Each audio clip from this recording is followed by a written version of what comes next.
अप्रैल 1919 को जलियांवाला बाग में जब 20,000 लोगों की सभा हो रही थी, बैसाखी का दिन था, और उस 20,000 लोगों की सभा जो हो रही थी जलियांवाला बाग में, उस 20,000 लोगों की सभा को चारों तरफ से घेर कर डायर ने गोलियां चलाई थी। पता नहीं आप में से कितने लोगों ने जलियांवाला बाग देखा। मैंने मेरे जीवन में 3 बार देखा।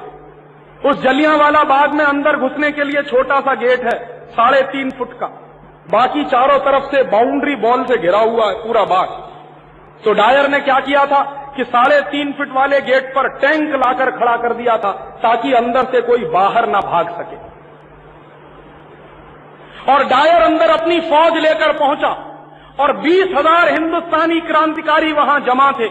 किसी के पास हथियार नहीं था, किसी के पास बम नहीं था, पिस्तौल नहीं था, गोला बारूद नहीं था। ये अंग्रेज सरकार जानती थी और सब अहिंसक तरीके से वहां मीटिंग कर रहे थे।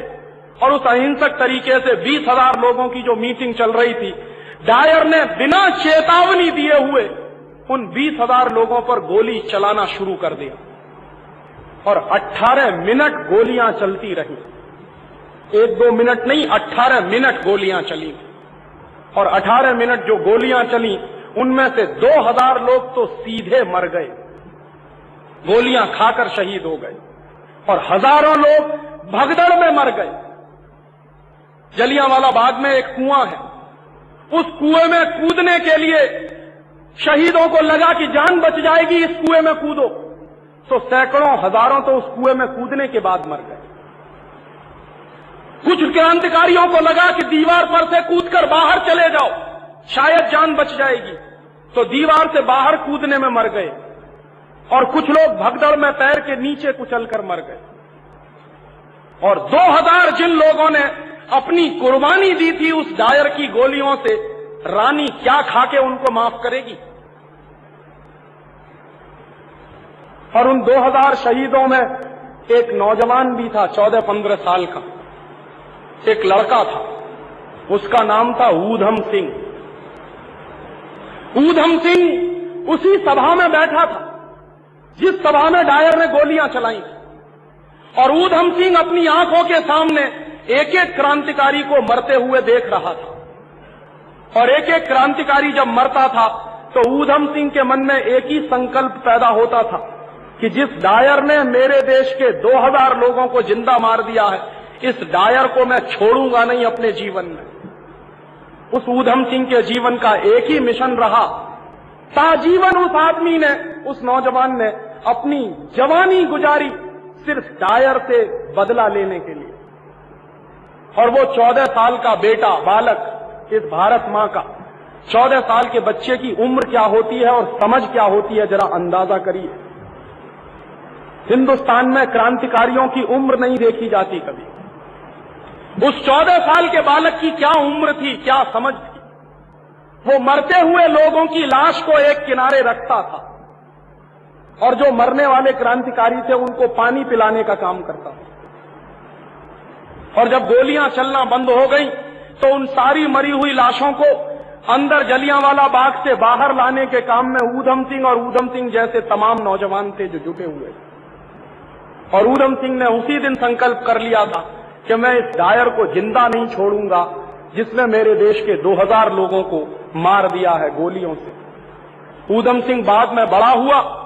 बड़ा होने पर उसके सामने जीविका का प्रश्न आया कि जीविका कैसे चलाई जाए।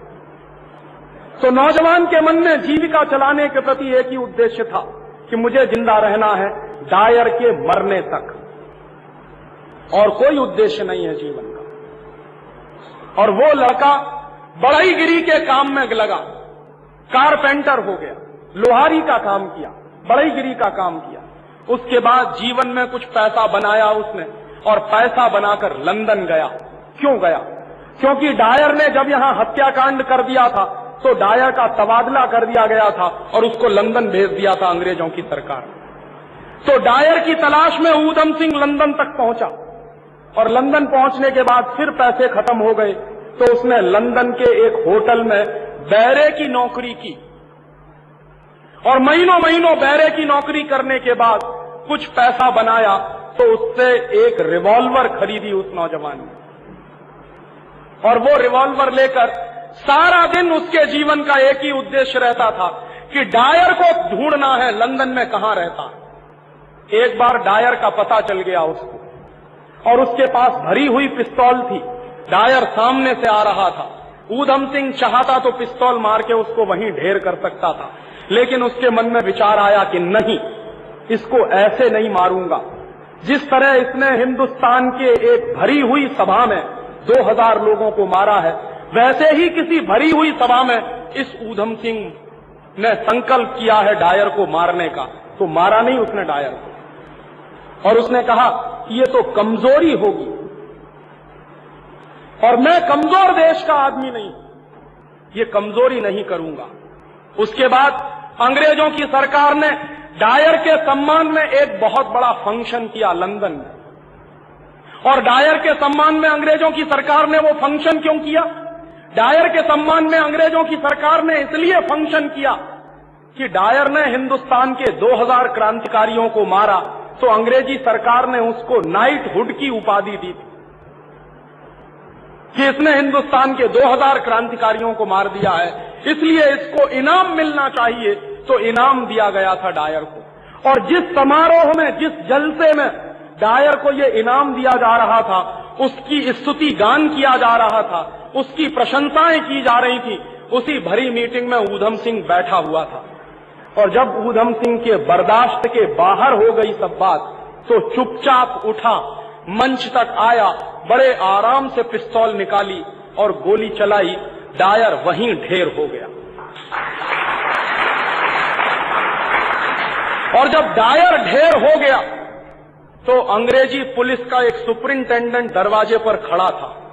उसके हाथ कांप गए कि एक हिंदुस्तानी नौजवान में इतनी हिम्मत कि भरी हुई सभा में से उठकर बड़े आराम से आया और मंच पर गोली चलाकर आराम से चला गया। ऊधम सिंह ने उस सुपरिंटेंडेंट को कहा कि मुझे गिरफ्तार करो। तो सुपरिंटेंडेंट भौचक्का होकर उसके मुंह की तरफ देखने लगा। उसकी हिम्मत नहीं हुई ऊधम सिंह को पकड़ने की। बाद में ऊधम सिंह को लगा कि यह आदमी डर गया है, तो उसने अपनी रिवॉल्वर फेंक दी हाथ में से, कहा कि अब तो गिरफ्तार करो।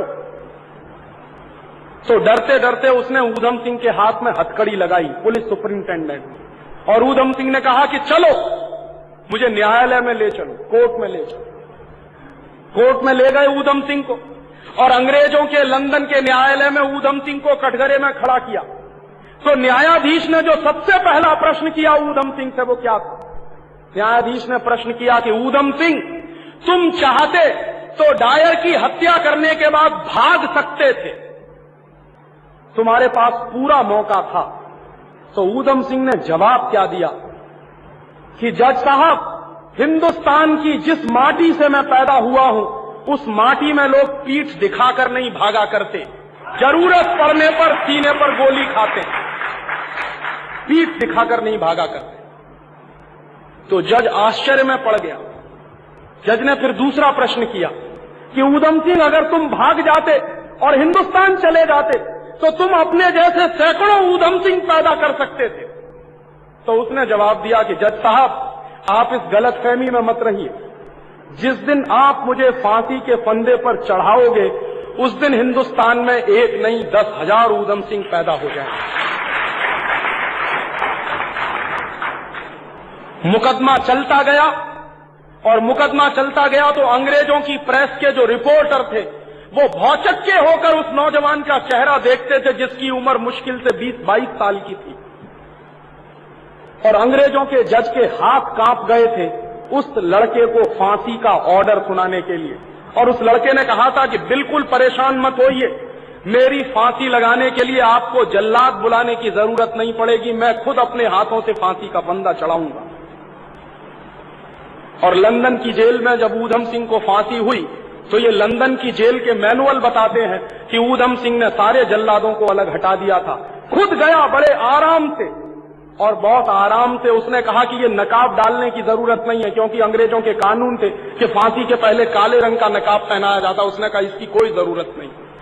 बहुत आराम से खुद फांसी का फंदा उसने गले में लटकाया और झूल गया। ऐसे नौजवान को रानी माफ करेगी क्या? ऐसे नौजवान की शहादत का कोई मूल्य हो सकता है क्या? और ऐसे नौजवान की शहादत की जमीन है अमृतसर का जलियांवाला बाग, और उस जलियांवाला बाग में ऐसी रानी के खराब और अपवित्र कदमों का हिंदुस्तान की सरकार के द्वारा वहां पहुंचाया जाना सबसे ज्यादा राष्ट्रीय सम्मान के खिलाफ काम है। और इससे बड़ा राष्ट्रद्रोह कोई हो नहीं सकता जो भारत सरकार ने अभी किया है। ये राष्ट्रद्रोह का काम है, ये कोई छोटा मोटा द्रोह नहीं। शहीदों की शहादत से खिलवाड़ करना, शहीदों की शहादत का मूल्य लगाना, शहीदों की कुर्बानी का मूल्य लगाना, ये राष्ट्रद्रोह का काम है।